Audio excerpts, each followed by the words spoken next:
गायत्री महामंत्र से परम पूज्य गुरुदेव को प्रणाम करें। आज से गुप्त नवरात्रि सत्र शुरू हो रहा है, प्रथम दिन है। तो पूरे 9 दिन के लिए गुरु अनुशासन में साधना सत्र चलेगा। तो हम सब देश भर में, धरती पर जो जहाँ भी इस साधना का लाभ ले रहे हैं, सभी लाभान्वित हों। ओम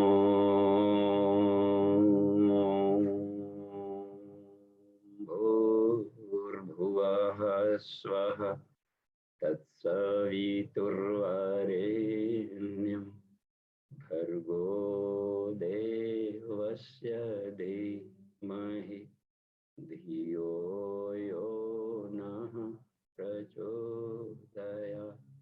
जी प्रणाम।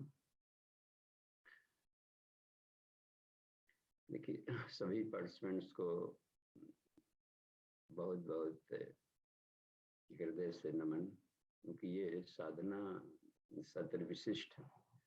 वैसे पंचकोश यौगिक साइंस में जो सेमेस्टर्स होते हैं, तो उसके प्रैक्टिकल के लिए यहाँ सत्र चलाया जाता है। ऑनलाइन क्लासेज, वर्चुअल से हम लोग तो लाभ ले लेते हैं देश विदेश से, लेकिन प्रैक्टिकल एक ऐसा चीज है कि योग शिक्षक के सामने किया जाए तो उसमें एरर्स की संभावना नहीं रहती, और होगी भी तो तुरंत आमने सामने ठीक हो जाता है। तो इसलिए बहुत जरूरी है। तो बीच में पिछले जब 91वें कोर्स का सेशन संपन्न हो गया था, तब उन्होंने नवरात्रि साधना को थोड़ा सा और विस्तार कर दिया। पहले 2 मुख्य नवरात्रियों में ही साधना सत्र है। वैसे देश भर में वही प्रोमिनेंट है, चैत्र नवरात्रि और आश्विन नवरात्रि। लेकिन 2 और नवरात्रियां हैं जो साधक, उच्च स्तरीय साधक उसका लाभ ले सकते हैं। सभी तरह की साधनाओं का मूल आधार गायत्री महामंत्र कहा गया, गायत्री साधना। ये गायत्री मंजरी में भी भगवान शिव जी पार्वती को बता रहे हैं, पार्वती सभी साधनाओं का मूल आधार गायत्री, यानी प्राण विद्या। प्राण से ही सृष्टि चल रही है। प्राण ही ज्ञान बन जाता है, प्राण ही रिफाइंड होकर के ये पृथ्वी तत्व हो गया ये कॉन्डेंस्ड अवस्था में, और वही चेतनात्मक रिफाइनेशन जब शुरू होता है तो वो परब्रह्म की स्थिति तक साधक को पहुंच जाता है।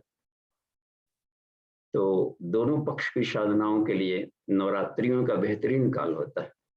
प्रकृति भी उसमें सहयोगी बन जाती। तो अभी जो 2 गुप्त नवरात्रियां आती है, एक माघ शुक्ल एकम से शुरू होता है, प्रथमा से। आज प्रथमा है। एक माघ महीने में आएगा शुक्ल पक्ष में, और एक आषाढ़ महीने में आएगा जो गुरु पूर्णिमा बनेगा उसका। तो अभी बसंत पर्व के क्रम में हम लोग चल रहे हैं, ये वाला सत्र है। इसमें गुप्त साधनाएं क्यों की जाती है? तो भीतर की शक्ति, ऐसा होता है, पाया गया ऋषियों ने कि नवरात्रि कालों में प्रकृति काफी उठापटक करती है। जैसे बसंत ऋतु की खूबी है, ऋतुओं में बसंत श्री कृष्ण ने कहा, तो वो सभी तरह के जो ऋतुएं हैं, 6 ऋतुओं का एक साथ समागम इसमें होता है। कोई कभी भी आ जाए, कभी भी बारिश, कभी भी उकड़, कभी भी धूप, कभी भी कुल, कभी भी ओला, कभी भी स्नो। ये गजब है। ताकि और ये सभी करीब 8-8 दिन के चैप्टर्स में होते हैं, लेकिन लगातार कंटिन्यू 8 दिन, कोई कभी भी आ जाएगा। यानी एक मिश्रण प्रक्रिया होती है, और जहां भी झटके आएंगे, प्रकृति का बम्बार्डिंग होगा इस जीव सत्ता पर, शरीर पर, तो मन को भी प्रभावित करता है, शरीर को रोगी बना सकता है। तो अपने को शॉक एब्जॉर्बर बनाना बहुत जरूरी। उधर काफी हीटेड होता है, आषाढ़ शुरू हो जाता है, उधर तो बारिश अचानक आएगी, तो गर्म तवे पर जैसे पानी के बूंदे में इधर छाए तो चटकने पटकने का वहां भी डर रहता है ऋतु परिवर्तन का। तो इसलिए 2 भीतर की यदि गुप्त साधनाएं, यानी कि एनर्जी लेवल हम यदि बढ़ा लें, तो इसमें हम सब लाभान्वित होंगे, और प्रकृति के साथ तालबद्धता अपनाने में सुविधा होगी, साधक के लिए सहज बन जाता। तो 2 इसको भी जोड़ दिया गया। तो अभी यहाँ पर 4 नवरात्रियां होने लगी। तो ये गुप्त नवरात्रि का आज प्रथम दिवस है और इसमें क्या करना होता है। तो भगवान शिव जी गायत्री मंजरी में माँ पार्वती को बता रहे हैं कि हे पार्वती, जो जीवात्मा पर पड़े हुए लेयर्स हैं, आवरण है, वही बंधनकारी है। जीव सत्ता को शिवत्व प्राप्ति में एक बाधक जैसे बनता है बंधन। शंकराचार्य ने भी कहा कि न में पंचकोशा, इसका मतलब है कि हम अपने को बॉडी सेल मान करके उसमें आवृत मानकर अपनी चेतना को उतने भर में आबद्ध कर डाला है तो हमारे लिए बंधनकारी हो कि हम उस कोष में तो हैं लेकिन कोष नहीं है। ये तो अपने बुद्धत्व की प्राप्ति के लिए ये बनो, लेकिन ये कोष भी बहुत मजबूत रक्षा कवच, बहुत सारी रिधि सिद्धियां भरी पड़ी और जिसके लिए आदमी ये जीव सत्ता है जीवन भर तलाश करती है कि कुछ ये मिल जाता, कुछ वो मिल जाता, लेकिन सब शरीर के भीतर में ही भरी पड़ी है। एक मैग्नेटिज्म, कुछ पॉइंट्स होते हैं शरीर में, शक्ति केंद्र, वो जगा लिया जाए तो इसमें एक चुंबकत्व पैदा होता है। इस चुंबकत्व से जो प्रकृति में घुली हुई ईश्वरीय चेतना है, दोनों का संपर्क बन जाता है।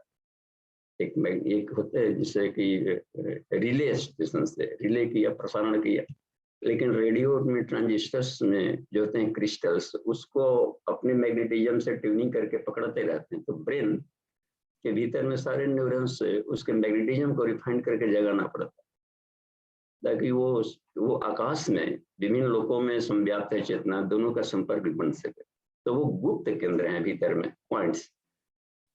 यही कहा कि एस एवं कोशेषु अनंता रिधि सिद्धिया है। हे पार्वती, इस कोशों में जो चेतनात्मक बॉडीज है, physical, etheric, astral, cosmic, causal, इसमें अनंत रिधि सिद्धियां भरी पड़ी है। गुप्त, देखते हैं गुप्त साधना क्या है? गुप्त है, वो गुप्त खजाने है। गुप्त आसद्यम या जीवो धन्यत्वम अधिगच्छति। इन गुप्त खजानों को जो साधक खोलता है, साधना से उसको जगा लेता है, तो अनंत रिधि सिद्धियां इसी जीवन में पाते रहते हैं। सिद्धियां कह दी गई भौतिक उपलब्धियों को, रिधियां कहते हैं आत्मिक विभूतियों। तो इस तरीके से ये दोनों उसको मिलने लगता है। तो अभी हम लोग इसमें ये देखें कि इसके लिए उपनिषद चलते रहेगा, 9 दिन लगातार ऐसे चलेगा। तो जो गुप्त नवरात्रि साधना में है, कहीं भी वो चाहे तो इसका लाभ ले सकते हैं इस समय पर। तो उपनिषद में चयन किया गया है इसके लिए त्रिशिखी ब्राह्मणो उपनिषद। तो आज की कक्षा शुरू हो रही है त्रिशिखी ब्राह्मणो उपनिषद से। तो इसमें कुल करीब 165 प्लस 7 वो 173 के करीब आसपास मंत्र हैं। तो क्लॉजेज में रह जाता है, कुछ श्लोक सिस्टम से होता है, तो कुछ खंड वाइज करके दिया रहता है। तो ऐसा किया गया है कि 20 प्लस 20 प्लस कुछ ऐसे सूत्रों को हम लोग लेंगे प्रतिदिन। तो इसको 8 दिन में समापन किया जाएगा, 8 दिन लग जाएगा। यूं सरसरी भागने से बढ़िया है कि थोड़ा गहराई में जा करके कुछ मणि मुक्त ढूंढ करके निकाला जाए। तो पहले उसका हम लोग हिंदी वर्जन देख लेंगे। अच्छा, इसमें कथोपकथन कहाँ से हुआ है? तो त्रिशिखी नामक एक मुमुक्षु ब्राह्मण है, यानी ब्रह्म के जिज्ञासु, जुनून जन्म सीमा पर है और आत्म साधना में रत है। कोई मुमुक्षु कहते हैं जो आत्म साधना में रत साधक हो और काफी गहराई तक पहुंच भी गया है, कुछ जर्नी तक। अब उसके अगली जर्नी को नहीं मिल रहा है कि वो आत्यंतिक कहाँ है। तो आदित्य लोक में जाकर वो आदित्य से सीधे लेते हैं, सीधे भगवान आदित्य से और सीधे प्रश्नोत्तरी कर रहे हैं। यो असौ आदित्य पुरुषो असौ हम। यजुर्वेद के 40वें अध्याय का अंतिम वाला सूत्र है वहां। हिरण्यनयन पात्रेण सत्य शाम अभिहिता मुखम। स्वर्ण ढक्कन से सत्य का मुंह ढका हुआ, आवृत है। तो स्वर्ण में ढक्कन कह दिया जाता है पूरी प्रकृति को, यही स्वर्ण में ढक्कन है। और वह ब्रह्म इसी मायावृत अपने आप को कर लिया इस प्रकृति से, उसमें घुल मिल गया है, एक मायावृत किया है। तो इस सूत्र में बताया गया है कि हिरण्मय न पात्रेण सत्यस्यम पिहितम मुख। तो इसका है सत्य से यह जो है वो ढका हुआ है। तो उसके बाद कहा कि जो ढक्कन को हटाए पर देखा गया, तो साधक बोधत्व के प्राप्ति के बाद कहता है कि अरे ढक्कन उठाकर देखने पर क्या मिलता है भीतर में। ईशावास्य में तो प्रेयर किया है सिर्फ कि तत्व पोषण अपावरण सत्य धर्माय दृष्ट है कि हे पोषण, हे पोखा देवता, सारे विश्व को पोषण करते हैं आप। उस सत्य की प्राप्ति का जो ढक्कन ढका हुआ है, इस प्रकृति के आवरण को, ये पंच कोशों के आवरण को, ये जो कोशात्मक हैं आपके जो अनंत लेयर हो, इस लेयरों को परतों का हटाए, अज्ञान के परतों का हटाए, ताकि हम सत्य के जिज्ञासु हैं। तो अभी जिज्ञासु भाव में ऋषिकी ब्राह्मण पहुंचते हैं। आदित्य माने इस आत्म साधना के अंतर जगत की साधना वहां पहुंचे, और इस उपनिषद के समापन होते होते वो बुधत्व आ जाएगा जो यजुर्वेद के अंतिम वाले सूत्र में है। उसमें इससे नीचे वाले लाइन को बदला है, उसमें वो बुधत्व के बाद क्या कहा, यो असव आदित्य पुरुष, असव हमारे जो उनकी समष्टि की जो है, बाहर भी चमकने वाला है जो सूर्य, वो सृष्टि की आत्मा, उसकी आत्मा और अपने भीतर की आत्मा दोनों में एकत्व है। ओम खम ब्रह्म, बस यानी वह ब्रह्म सृष्टि के कणकण में वासुदेव सर्वमिति, या वो एक ही ईश्वरीय सत्ता, ईश्वर की सर्वव्यापकता को, सर्वम खलिदम ब्रह्म को वो साक्षात्कार कर लेता है। तो इसमें एक जर्नी है, और इस जर्नी में एक बात हम लोग देखेंगे कि कुंडलिनी जागरण कितना शानदार तरीका है, और उसमें अष्टांग योग को माध्यम बनाया है। ब्रह्म के साक्षात्कार करने के लिए अष्टांग योग को इसमें माध्यम बनाया है। और अष्टांग योग को कहीं कहीं लोग हठ योग कह देते हैं, कहीं कहीं उसको राजयोग में लेते हैं। पतंजल ने तो राजयोग के स्तर का व्याख्या किया है, लेकिन बाद में हठ योग प्रदीपिका वगैरह में भी अष्टांग योग आया था, आसन प्राणायामों का कुछ उसमें टेक्निक दे करके उसको हठ योगात्मक भी कर दिया है। तो हठ योग शारीरिक सिस्टम को भी ये ट्यून अप करता है, और राजयोग क्या करता है, सीधे आत्मिकी को चेतनात्मक अभ्यासों के द्वारा मनन चिंतन से सीधे जगा, क्योंकि शरीर जिनका स्वस्थ वही आसन वगैरह कर सकते हैं, लेकिन भीतर के जो सत्ता है वो तो शरीर नहीं है, और वो पांचों कोष भी शरीर नहीं है गजब। तो उसको रिफाइन करने के लिए शरीर को यदि हम हेल्प न भी लें तो भी संभव है, क्या है संभव सबके लिए। ये बहुत ही कमाल का। तो इसमें राजयोगात्मक अष्टांग योग की व्याख्या इतना शानदार किया है कि साधक इसमें निहाल हो जाता है। तो हर उपनिषदों में कुछ सूत्र बड़ी कमाल के मिलते हैं। तो हम चाहेंगे कि आज का प्रथम दिन का वाचन की जिम्मेदारी का वहन करेंगी बेंगलोर से उमा दीदी। तो वो साधिका हैं और बहुत गुरुदेव के नजदीक भक्त हैं। तो देखिए तो नितिन जी उमा दी के कहीं न कहीं पर ज्वाइन कर ली हैं, तो ठीक है। उमा दी प्रणाम, उनको स्क्रीन पर आप लाएं और हम लोग देखें जी। धन्यवाद जी। प्रणाम दीदी जी। प्रणाम बाबू जी। आवाज आ रही है बाबू जी?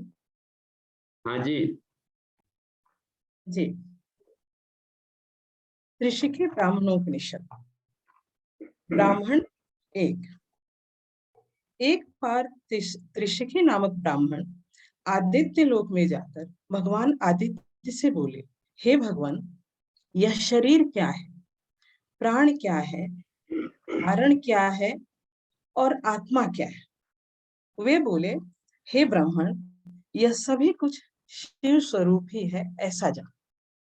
वही नित्य, शुद्ध, निरंजन, विभु, अद्वय एवं आनंद स्वरूप शिव अपने एक ही दिव्य लोक से सभी को देखने के पश्चात तप्त लौह पिंड के समान एक को अनेक रूपों में प्रकाशित करता है। यदि यह पूछा जाए कि वह आलोक प्रदाता कौन है, तो यह कहा जाएगा कि सत्य शब्द का वाच्य अविद्या सबल ब्रह्म अर्थात विश्व ब्रह्मांड में संव्याप्त मायोपाधिक अपर ब्रह्म, ब्रह्म से अव्यक्त, अव्यक्त से महत, महत से अहंकार, अहंकार से पांचों तन्मात्राएं, पंच तन्मात्राओं से पंच महाभूत और पंच महाभूतों के द्वारा ही संपूर्ण विश्व प्रादुर्भूत हुआ है। वह अखिल क्या है? यह भूतों के विकार द्वारा प्रादुर्भूत विभाग स्वरूप है। भूतों के विकार द्वारा एक ही पिंड के विभाग किस तरह से होते हैं? उन भिन्न भिन्न भूतों के कार्य एवं कारण भेद के द्वारा अंश तत्व, वाचक वाच्य स्थान भेद, विषय, देवता, कोश भेद आदि के आधार पर विभाग कहे गए हैं। आकाश के 5 भेद हैं: अंतःकरण, मन, बुद्धि, चित्त एवं अहंकार। समान, उदान, व्यान, अपान, प्राण आदि ये 5 वायु हैं। श्रोत, त्वचा, चक्षु, जिह्वा एवं घ्राणेन्द्रिय ये अग्नि के प्रकट है, अग्नि से प्रकट है। शब्द, स्पर्श, रूप, रस और गंध ये 5 जल तत्व से प्रादुर्भूत होती हैं। वाणी, हाथ, पैर, गुदा एवं उपस्थ ये पृथ्वी के द्वारा प्रादुर्भूत है। ज्ञान, संकल्प, दृढ़ निश्चय, अनुसंधान एवं अभिमान ये आकाश तत्व के कार्य और अंतःकरण के विषय हैं। समीकरण, उन्नयन, ग्रहण करना, श्रवण, उच्छ्वास ये सभी वायु तत्व के कार्य तथा प्राण आदि के विषय कहे गए हैं। शब्द, स्पर्श, रूप, रस एवं गंध आदि ये सब अग्नि तत्व के कार्य और ज्ञानेंद्रियों के विषय बतलाए गए हैं। ये सब जल तत्व के आश्रित हैं। वचन, दान, गमनागमन, विसर्जन तथा आनंद पृथ्वी तत्व के कार्य एवं कर्मेंद्रियों के विषय हैं। कर्मेंद्रिय और ज्ञानेंद्रिय के विषयों में प्राण एवं तन्मात्राओं के विषय अंतर्भूत हैं। मन एवं बुद्धि में ही चित्त और अहंकार अंतर्भूत हैं। अवकाश, हटाना, दर्शन, पिंडीकरण, धारणा आदि ये सभी सूक्ष्म अति सूक्ष्म तन्मात्राओं के विषय हैं। इस प्रकार 12 अंगों का उल्लेख मिलता है जो आध्यात्मिक, आधि भौतिक और आधि दैविक तीनों भागों में वर्णित किए गए हैं। इनमें चंद्रमा, ब्रह्मा, दिशाएं, वायु, सूर्य, वरुण, अश्विनी कुमार, अग्नि, इंद्र, उपेंद्र, प्रजापति एवं यम ये सभी 12 इंद्रियों के अधिदेवता रूप से 12 नाड़ियों में अवस्थित रहते हैं। ये ही प्राण के अंग कहे गए हैं। इन अंगों को जानने वाला ही ज्ञाता कहा गया है। अब इसके पश्चात आकाश, वायु, अग्नि, जल एवं अन्न का पंचीकरण प्रकट करते हैं। ज्ञातित्व, समान वायु के योग से श्रोत के द्वारा शब्द रूपी गुणवाणी के आश्रय से आकाश में अवस्थित है और आकाश भी उसी में प्रतिष्ठित है। मन व्यान वायु के संयोग से त्वचा के द्वारा स्पर्श गुण हाथ के माध्यम से वायु में अवस्थित है और वायु भी उसी में विद्यमान है। बुद्धि उदान वायु के योग से नेत्र के द्वारा रूप गुण पैरों के आश्रय से अग्नि में प्रतिष्ठित है और अग्नि भी उसी में अवस्थित है। चित्त पान वायु के योग से जिह्वा के द्वारा रस गुण उपस्थ के माध्यम से जल में अवस्थित है, जल भी उसी में प्रतिष्ठित है। अहंकार प्राण वायु के संयोग से नासिका के द्वारा घ्राण गुण गुदा के माध्यम से पृथ्वी में अवस्थित है तथा पृथ्वी भी उसी में अवस्थित है, ऐसा जानना चाहिए। मंत्र 2 इस संदर्भ में निम्न श्लोक कहे गए हैं। प्रत्येक तत्व के अर्ध भाग से तथा दूसरे तत्वों अंतःकरण, व्यान, नेत्र, रस एवं गुदा आदि के संयोग से 16 कला युक्त आकाश आदि बने हैं। आकाश तत्व से लेकर पृथ्वी तत्व तक प्रत्येक भूत का प्रमुख पूर्व भाग एवं अन्य भूतों के शेष पिछले भागों के चौथाई चौथाई भाग पांचों भूतों में अवस्थित रहते हैं। इस ऊपर वाले मुख्य भाग को सूक्ष्म भूत जानना चाहिए तथा पृष्ठ भाग को स्थूल भूत रूप में जानना चाहिए। इस तरह से ये दोनों एक दूसरे के अंश से मिले हुए होते हैं। ये समस्त भूत इसी तरह से एक दूसरे का आश्रय प्राप्त करके आपस में मिले हुए हैं यह भूमि भी पंच तत्वों से युक्त चेतनामय है। तभी इस पृथ्वी से औषधि, अन्न, चारों प्रकार के पिंड, रस, रक्त, मांस, मेद, अस्थि, वीर्य आदि सप्त धातुओं की उत्पत्ति होती है। उन धातुओं के योग से कई भूत पिंडों की उपस्थिति संभव हो जाती है। नाभि मंडल के मध्य में वह अन्नमय पिंड अवस्थित है। इसके मध्य भाग में नाल युक्त कमल कोश के सदृश हृदय स्थित और उस हृदय के अंतः में वे देवता प्रतिष्ठित हैं जिनमें कर्तापन का अहंकार तत्व पाया जाता है। इसका बीज मोह रूपी तमोगुण का पिंड अज्ञानमय कंठ में रहता हुआ जगत में व्याप्त रहता है। प्रत्येक आनंदमय आत्मा का परम श्रेष्ठ पद मूर्धा स्थान में अनंत शक्तियों के साथ संयुक्त होकर जगत के रूप में सर्वत्र प्रकाशित हो रहा है। जागृत अवस्था सर्वत्र विद्यमान रहती है, स्वप्न अवस्था जागृत में निवास करती है, सुषुप्ति अवस्था और तुरीय अवस्था अन्य दूसरी अवस्थाओं में कहीं भी नहीं पाई जाती। समस्त देश में शिव रूप आत्मा चार रूपों में वैसे ही विद्यमान रहता है जैसे कि श्रेष्ठ फलों में रस सर्वत्र संव्याप्त रहता है। वहां उस शरीर में अन्नमय कोश के अंदर अन्य चारों कोश स्थित हैं। जिस जिस तरह के कोश हैं वैसा ही जीव होता है और जैसा जीव है उसी के अनुरूप ही शिव कहा गया है। दोनों में अंतर मात्र इतना ही है कि जीव विकार युक्त है और शिव निर्विकार है। कोश ही जीव के विकार है जो समस्त अवस्थाओं के प्रवर्तक कहे गए हैं। जैसे दूध के मंथन से फेन प्रकट होता है वैसे ही मन का मंथन करने पर विभिन्न विकल्प प्रकट होते हैं। कर्म द्वारा ही कर्म का अस्तित्व कहा गया है। कर्म के त्याग से शांति की प्राप्ति हो जाती है। दक्षिणायन में आने से उसे माया जाल में संलिप्त होना पड़ता है। सदाशिव जब अहंकार रूपी अभिमान से ग्रसित हो जाते हैं तभी उसे जीव कोटि में गमन करना पड़ता है। वहां पर वह अज्ञान एवं प्रकृति के संयोग से मोहग्रस्त हो जाता है। वह वासनाओं के वशीभूत हो जाने के कारण सैकड़ों योनियों में जाकर अज्ञान निद्रा में सोया रहता है तथा वासना से मुक्त हो जाने पर मछली की तरह नदी के दोनों तटों के बीच भ्रमण करता रहता है। तदंतर वह काल प्रभाव के वशीभूत को विवेक एवं आत्मज्ञान को प्राप्त करके उत्तर दिशा की ओर अभिमुख होकर क्रमशः एक स्थान से दूसरे स्थान को प्राप्त कर लेता है।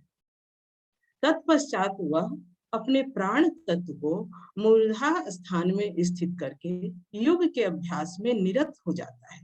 योग द्वारा ज्ञान की और ज्ञान द्वारा योग की प्रवृत्ति प्रादुर्भूत होती है। जो श्रेष्ठ साधक योगी निरंतर अपने ज्ञान योग की साधना में मनोयोग पूर्वक संलग्न रहता है वह कभी विनाश को प्राप्त नहीं होता है। वह विकारों में स्थित शिव का निरंतर दर्शन करता रहता है किंतु शिव में विकार का नहीं। जी बाबू जी।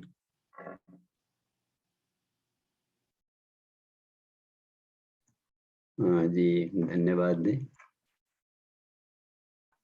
बहुत बहुत आभार स्पष्ट वाचन के लिए।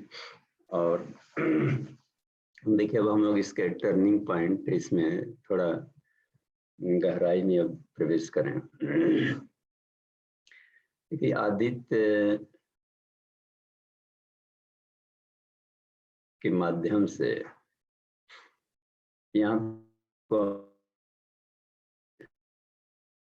मन को समझ सकते हैं। तो सूर्य अपने आप में जो जितने भी प्रकाशक होते हैं इस सृष्टि में, आकाश में जितने भी ज्योतिर्पिंड हैं सब आत्मा में, और जैसे ग्रह हो गए थे सब ऋषिभर होते हैं, तो वो दूसरों के प्रकाश से प्रभावित होते हैं। तो पूरी प्रकृति ब्रह्म के प्रकाश से प्रकाशित है और ब्रह्म के दोनों रूप हम लोग देखे पिछले वाले उपनिषद में था कि दो रूप होते हैं। जीवों के भीतर में जो है जीव जगत की आत्मा, और आकाश में भी सूर्य के रूप में वो दिखाई पड़ रहा है। तो उससे सृष्टि प्रसवित हुए, प्राण प्रजानाम उदय सूर्य। तो उन्हें मालूम है, तो उनसे क्यों नहीं पूछा जाए कि संसार का रहस्य क्या है, आप कैसे उत्पन्न कर लेते हैं, और ये हम लोग आदमी का शरीर कहाँ से आ गया, जीव जंतु कहाँ से आ गए, तारे कहाँ से आ गए, वृक्ष वनस्पतियां नदी, ये पांचों तत्व की उड़ती ही परमाणुओं का धूल, ये सब तत्व कहाँ से आ गए, कैसे ताना बाना बुना जाता है, इसको बिल्कुल ही वैज्ञानिक तरीके से समझा रहे। तो उसमें पैंगलोपनिषद की बात याद आई कि उसमें पैंगल ऋषि मैथमेटिशियन थे, तो उनको याज्ञवल्क्य ऋषि समाधान को बता रहे। तो जो बुद्धत्व को पाए रहते हैं उनको यह मिल जाती है। कबीरदास भी इस सारे सिस्टम को उन्होंने पूरी प्रकृति को एक चादर कह दिया अपन, और ये झिनी झिनी जो बीनी है तो उसमें यह बता दिया है। तो यही सब रहस्यों को जान गए थे वो कि ये कोई तत्व विजिबल है और तन्मात्राएं तत्व में कैसे बदल गई, इतने उनके हमने देखा कुछ साखियों में, तो बड़े सूक्ष्म में इसके विश्लेषण किए हुए। तो हम यहाँ पर ये देखें, इन्होंने बताया, तो शुरुआत में इन्होंने जो किया है, तो ये सही जानकारी लेना चाहते हैं। यहाँ पर हम लोग देखें कि भगवान आदित्य से बोलते हैं, कुछ प्रश्न किए, शरीर क्या है, प्राण क्या है, कारण क्या है, आत्मा क्या है, उत्तर देने का कारण कि सब कुछ शिव है, बस ब्रह्म ही ये सब कुछ है। ऐसा न समझे दही क्या है, छाछ क्या है, पनीर क्या है, अलग अलग स्वभाव है, एक खट्टा, एक हो गया ठंडा कूल नेचर का हो गया, गर्म नेचर का हो गया। तो एक पचने में वो एक गैस छोड़ रहा है, गैस को शांत कर रहा है, सब अपने आप में ही गजब बन जाते हैं वेरिएशन। विश्वास नहीं होता कि एक ही ब्रह्म है जो इतने तत्वों को पैदा कर देगा, जो सबका किसी का किसी से तालमेल नहीं। गजब। आकाश है कि वो हमेशा कभी सिकुड़ता नहीं, हर जगह वो फैला हुआ है, वो ठेलने वाला। हवा है कि चाहे जहां तहां तीर से भागने वाला। अग्नि है कि जब जाएगा तो उसकी शिखाएं ऊपर की तरफ भाग रही। जल है कि जहां ढलान मिला उधर ही लुढ़क गया। पृथ्वी है कि जब भी गिरता है तो परपेंडिकुलर गिरता है। ये गजब है, सब जहां तहां मेढकों की तरफ कूद भाग रहे हैं। और उसको पिंडीकरण करना, पंचीकरण का सिद्धांत है इसको शंकराचार्य ने कहा, उसको एक साथ मिला करके और कोई ऑब्जेक्ट बना लेना, जबकि सब भगदड़ वाले हैं जहां तहां। इतना बड़ा साइंस इसमें होगा, तो इसका विषय बहुत स्पष्ट विवेचन यहाँ किया गया है साइंटिफिक ढंग से इसको। अब इसमें कहा कि ये सब कुछ ब्रह्म ही है। और कैसे अवक्षेपण शुरू होता है, प्रिसिपिटेशन, सारा अवक्षेपण है उसके। जोरन डाल देती है गृहिणी दूध में, तो चुपचाप वो क्षीर सागर में चले गए सो रहे, उसको मालूम है कि अपने आप में वो अवक्षेपण शुरू हो जाएगा।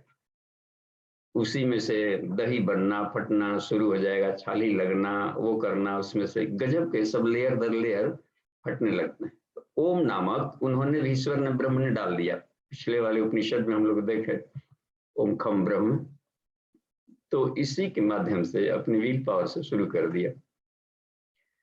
तो यही विभिन्नीकरण, तो इसमें बता दिया है कि पहले क्या हुआ, ब्रह्म से अव्यक्त निकला। तीसरे वाले मंत्र में हम लोग देखेंगे, तो इसमें साफ इसमें क्या, ब्रह्मणो अव्यक्तम, अव्यक्त कहा जाता है मूल प्रकृति का। तो यानी प्रधान जो महर्षि कपिल ने अपने सांख्य दर्शन में जिसको प्रधान शब्द कहा है, प्रधान प्रकृति, उसको यहाँ पर अव्यक्त कहा गया। वो सतरजतम तीनों जब इक्विवेलेंट और समत्व में आ जाता है तब कोई डोमिनेंसी नहीं दिखती है। अच्छा, और गायत्री साधक को अव्यक्त को कैसे समझेंगे, तो ऋतंभरा प्रज्ञा को अव्यक्त कहते हैं। बस प्रज्ञा है वो प्राण, और जो तो प्राण को ही अव्यक्त कहा जाता है। प्राण कहाँ दिखता है, प्राण निकल गया दिखा नहीं है। और उसकी व्यक्त ही तो वही कहा कि जो मूल तत्व है प्राण, प्राण को ही प्रकृति कहते हैं। गुरुदेव साहित्य में एक जगह साफ मिला कि प्राण ही प्रकृति बस। और प्राण सर्व विचेतने सुप्रसिद्ध सामान्य एरेवश भू इति ब्रुवंती मुनेयो वेदंत पारम ग्राता। भू प्राण इति ब्रुवंती, भू को ही प्राण कहा गया है, एक शब्द इसमें प्राण स्वरूप। तो वह सारे जीव जंतुओं में एक ही तरह समान रूप से हर जगह घुला हुआ है। ऐसा नहीं कोई सॉलिड है तो इसमें दिख रहा है तो इसमें अधिक प्राण है। आकाश है, आकाश में भी और पृथ्वी तत्व में भी, सब में एक समान वो घुला हुआ है। तो कहीं कहीं पर देखा देता इसको, वो इस दिव्य प्रकाश को हिरण्यगर्भ भी कहा देता है, हिरण्यगर्भ समर्थताग्रे, सबसे पहले उन्होंने हिरण्यगर्भ को प्रकट किया। अध्यात्म परिषद में कई सब में मिल जाता है कि इससे वो सबसे पहले ये हिरण्यगर्भ से फिर क्या किया, उन्हों से उनमें एक पैदा कर देता है हिरण्यगर्भ, मूल प्रकृति निकल गई सतवाचक, फिर पैदा किया हिरण्यगर्भ, फिर से विराट पैदा किया। पुरुष युग में मिलता है तत्व विराट आ जाए तो सीधे एक बार ब्रह्म से ही विराट निकाल दिया। इसका मतलब है कि हिरण्यगर्भ वाला लेयर को उसके साथ में जोड़ लिया। तो कौन ऋषि कैसे पढ़ाने का क्रम है, वो सिस्टम तो साइंस तक ही हो गया, उसको 4 पार्ट में बांट कर पढ़ावे या 2 पार्ट में पढ़ावे, ये उनके ऋषियों का ये तकनीक है, स्टडी क्रम में मिलता है ऐसा। तो इसमें जो बताया गया है 4 स्टेप्स करके बता दिया गया। ब्रह्म से अव्यक्त मूल प्रकृति, अव्यक्त तो महत्तत्व, और मूल प्रकृति से सीधे महत्तत्व निकाल दिया इसमें, और महत्व अहंकार, फिर तत्वों को निकालना शुरू कर दिया, विराट को महत्तत्व यहाँ कर दिया, और उसके बाद अहंकार से फिर अब शुरू कर दिया है ये सूक्ष्म तन्मात्राएं, रूप रस गंध शब्द स्पर्श, सूक्ष्म तन्मात्राओं से कहा कि वही कंडेंस्ड होकर के स्थूल भूत बन गया, और उसमें से सूक्ष्म महाभूत बन गया, इसमें पृथ्वी जल अग्नि वायु आकाश। और इन 5 महाभूतों के जो प्रैक्टिकली वो प्रमाण हम लोग नहीं देख सकते, तो जो सूक्ष्म भूत हैं, तो ये हुआ। तो कंडेंसेशन में पंचीकरण की विद्या फिर बताई। तो यदि विजिबल बनाना है तो विजिबल तभी होगा इन नेत्रों से या पकड़ में आने वाला या वैज्ञानिक परीक्षणों से पकड़ में आने, जबकि उसमें काफी ढेर सारे मिला करके और एक किया गया हो। एक धागा बहुत बारीक हो तो मकड़े का कहीं आकाश में टांग में नहीं दिखेगा, और ढेर सारे झोल मकड़ा इकट्ठा हो जाता है तो विजिबल हो जाता है। तो वो पंचीकरण विद्या को बताया कैसे किया। तो आकाश भी जिसको हम लोग देखते हैं, इसमें मूल तत्व आकाश को 50% रखा, और बाकी आधे में क्या कर लिया, इसमें 1/4 2/8 ऐसे करके दिया है। लेकिन आज के स्टूडेंट्स कैसे समझेंगे कि 50% तो उसका मूल है और बाकी 50% में बाकी चारों है, तो 12.5% बाकी क्या पड़ा, इसमें 1/8 1/8 करके इसे समझाया गया। तो आधे में बाकी चारों और आधा में मूल तत्व, तो वो उसकी विजिबिलिटी आ गई, उसकी डोमिनेंस। हम लोग नाम देते हैं केवल आकाश, केवल पृथ्वी कह दिए, लेकिन इस पृथ्वी में आधा भाग ही केवल पृथ्वी है, बाकी जो इसमें सब है, इसमें जल भी है, वायु भी है, अग्नि भी है, आकाश तत्व भी है। तभी ना परमाणु दौड़ रहे हैं, खाली जगह नहीं मिलेगा तो कैसे दौड़ेगा। उसमें सॉलिड है, कुछ न कुछ इसमें गंध भी घुला हुआ है, तो तन्मात्राएं ही उसमें ये सब पंचीकरण हो गई। पिंडीकरण इसमें शब्द का है। तो कितना बढ़िया साइंस है, जैसे जैसे गुत्थियां सुलझती जाएगी, मैंने यथार्थ ज्ञान को ही विज्ञान में कुछ कहा जाता है। यथार्थ जानकारी मिल जाएगी तो कौतूहल खत्म हो जाएगा, और फिर मन शांत हो जाएगा, मनों का जो भाग दौड़ था बंद हो जाएगा। बहुरूपिया आता है कभी बन करके, वो पता नहीं तलवार लेकर के खून लपेट करके लगता है कि सबको खोपते, बच्चे हैं भागते हैं, अरे भाग मार दे। वही बूढ़ा व्यक्ति गली में बैठा रहता है, चुपचाप वहीं पर बैठे रहता है। तो वैसे किया तो बूढ़ा आदमी कोई असर नहीं पड़ रहा है, वो जानता है कि बहुरूपिया है, आज बन के आया है ये खून खच्चर वाला, कल यही डाकिया बन के आएगा, फिर कभी बिल लेने वाला इलेक्ट्रिशियन बन के आ जाएगा, तो कभी साधु बन करके कुछ आ जाएगा। ये तो अपना, तो ये जो रहस्य जान गए सृष्टि का, तो उनको कौतूहलता से वैराग्य हो जाता है, यानी वासना से वैराग्य हो जाएगा। वैराग्य तो कौन दिया, वैराग्य तभी होगा जबकि यथार्थ ज्ञान मिले, नहीं तो इसके उछल कूद में आंखें चमका चमका कर कूदते रहता है, तो जीव सत्य ही करती। ये बहुत जरूरी है कि हम हर चीज को उसके केमिस्ट्री जान जाए, मन कैसे बन गया, कहाँ से आ गया मन, और मन में फंस रहा है तो मन को हम पार कैसे जाए। तो साफ है कि जैसे तत्व बना है तो उसको बैकग्राउंड में चले जाएंगे। ये बर्फ कैसे बन गया है, तो जो पानी था उसको ठंडा दिया गया, तो जो प्रोसेस जानता है वो कभी भी बर्फ वाले लेयर से पानी वाले में जाएगा, और पानी से और भी भीतर जाए तो वो अग्नि में बदल जाएगा, वायु में चलती अग्नि में पूरे ब्रह्म को पार लेगा। तो ये इसी को प्रति प्रस्वन की विधि कह दिया है पतंजल ने कैवल्य योग। तो यहाँ हम लोग देखते हैं, अब देखिए सीधे अब दूसरे वाले क्रम में 1 से 20 तक का ये मात्राएं हैं। तो इसमें गुण विभाग बता दिया वहां पर, तो उन्होंने बता दिया प्रथम ने कि ये पिंडीकरण बन गया, तो इसका क्या कार्य स्वभाव है? तो 5 तत्व बस सीधे 5 तत्व जो है, तो इन्हीं तत्वों से, और ये उसमें 24 तत्वों को जो काउंटिंग किया गया है संख्या में, सांख्य में 3 ही से निकला है। कृष्ण ने भी अष्टधा केवल 8 भाग में पढ़ा दिया कि मेरी 2 प्रकृति है अर्जुन, एक है परा जिससे हम जीव सत्ता बना लेते हैं जीवात्मा, और दूसरा है अपरा जड़ जगत बना लेते हैं, और ये अष्टधा 8 वेराइटी की है। तो 8 विभाग करके वहां पढ़ाया, पृथ्वी जल अग्नि वायु आकाश मन बुद्धि अहंकार, ऐसे करके उनको वहां पर उनको प्रशिक्षण दिया है अर्जुन को कि बिना यथार्थ ज्ञान के उसको वैराग्य होगा ही नहीं। मोह से का जो शरीर है जो विषादग्रस्त हो गया था वो गलेगा ही नहीं गलेगा। तो इसमें अब ये देखें कि आकाश, अब पृथ्वी से लेते हैं, नीचे से हम लोग चल रहे, इसमें ऊपर से कैसे होता है, हम लोग नीचे ही से चलते हैं ऊपर, क्योंकि हम पृथ्वी में यदि घुले में रचे पचे रहते हैं इस बॉडी में।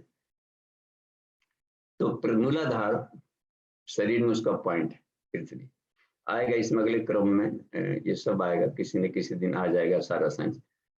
तो पृथ्वी तत्व से क्या बना, तो उसको कह दिया कि इसके विकार यानी बाई प्रोडक्ट से क्या हो गए। तो पृथ्वी तत्व से सारी कर्मेंद्रियां बनी है, सॉलिड है ना, कर्म से बोलने में भी मन ही सोच नहीं रहे, लेकिन ये बोले उसको कन्वेंस करके उसको निकाल रहे हैं। तो बैखरी को भी स्थूल कहा जाता है, बोलने का प्रणाली वाणी, और इसमें भी वोकल कॉर्ड अगर लगा है तभी बोलने की बात बन रही। गूंगे का बढ़िया से काम नहीं करता है, नई टेक्निक है तो नहीं बोल पाता है। तो इस मतलब होता है कि जो वोकल कॉर्ड हमारा है, जो शब्दों का निकाला करता है, वाणी को प्रकटीकरण करता है, इसका काम है। तो ये पृथ्वी तत्व से ही बना है, इसमें उसकी जरूरत पड़ रही। दूसरा है कि भुजाओं से जो हम काम कर रहे हैं कर्मेंद्रियों में, तो सब बनना है पृथ्वी तत्व से। इसमें भी सॉलिड है ऐसे, तो उठाने ग्रहण करने का उद्देश्य भी बता दिया है कि हाथों का क्या काम होता है, तो ग्रहण करना, पैर गमन करेगा चलने का काम है, उसमें भी देखिए सॉलिड पार्ट्स की जरूरत पड़ रही है। तो कर्म करने के लिए सॉलिड पार्ट्स की जरूरत पड़ती है, क्रिया का, स्थूल का, इसी को इसकी जरूरत पड़ी। तो पृथ्वी तत्व सब बना, उपस्थ इसमें लिया है गुद्द, गुद्द शब्द को भी लिया है, एरिक्टम वाला हिस्सा जो कि बार बार काम कर रहा है विसर्जन का। थैली है वहां पर स्टोरेज करना, और थैली ना रहे तो कितना प्रॉब्लम हो जाएगा, बराबर कंटिन्यू उसमें से विसर्जन प्रणाली चलती रहेगी। तो स्टोरेज प्रणाली है, और समय समय पर नीड्स के आधार पर और कॉल करता है और निकालते रहता है, तो उसको भी कर्म में लिया गया। ग्रहण करने के साथ में विसर्जन भी एक प्रणाली है, खाते जाए निकलते नहीं, कचरा निकल रहा है कहीं पर उसका निस्तार न हो, शरीर आ गया है तो उसमें से प्राण निकल गया, और लाशों का यदि निस्तार कहते हैं उसका कहीं न कहीं समेटनिक व्यवस्था ना हो, कोई जमीन में गाड़ दिया, कोई टावर पर रख दिया, कोई जाकर के जल में विसर्जित किया, कोई जाकर के उसको अग्नि में बिल्कुल ही भस्मीभूत कर दिया, ये निस्तार की प्रणाली।